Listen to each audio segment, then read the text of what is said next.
We're taking in hundreds of billions of dollars. We have the highest stock market we've ever had. Well, you know, we gave $60 million 2 weeks ago, and nobody even acknowledged it, for food. And it's terrible. You know, you really at least want to have somebody say thank you. No other country gave anything. We gave $60 million 2 weeks ago for food, for Gaza. And nobody acknowledged it. Nobody talks about it. And it makes you feel a little bad when you do that, and, you know, you have other countries not giving anything. None of the European countries, by the way, gave. I mean, nobody gave but us. And nobody said, gee, thank you very much. And it would be nice to have at least a thank you. When you do that, and, you know, you have other countries not giving anything. What's going to happen? I don't know. I can tell you that Hamas, as I said, would happen at the end. You know, we've gotten back a lot of hostages, a tremendous number of hostages, most of them. Now we have dead hostages, and the mothers want them back, and we have 20 people approximately, but that are living. But we have a lot of bodies, and the parents want those bodies as much as they would want their child if that child were alive. I met with parents that it was so sad. Sir, please get my son back. How is your son doing? Well, he's dead. Hamas, because once they give them up, then they feel that that's. Children starving. What do you see or feel? I mean, they're devastated. And I said, when you get it down to a certain number, you're not going to be able to make a deal with Hamas. Because once they give them up, then they feel that that's going to be the end of them. And what I said is exactly true. You know, they had a routine discussion the other day, and all of a sudden they hardened up. They don't want to give them back. And so Israel's going to have to make a decision.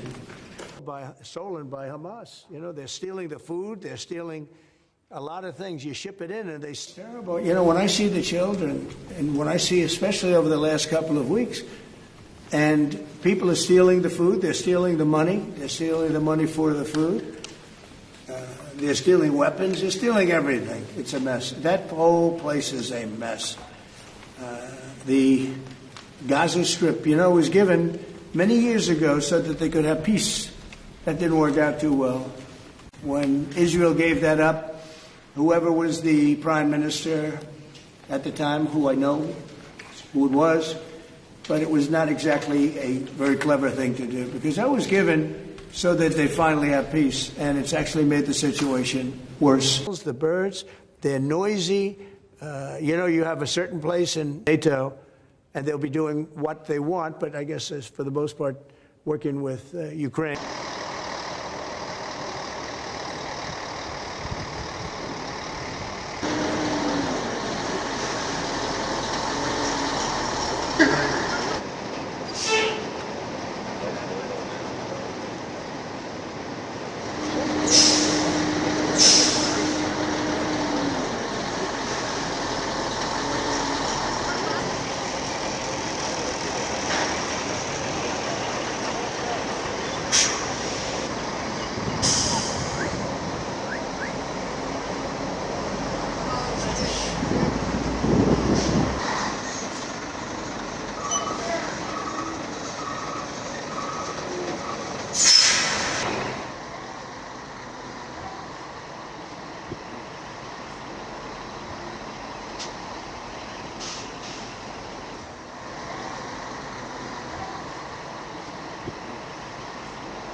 fighting so long and so hard that they don't know what the they're doing.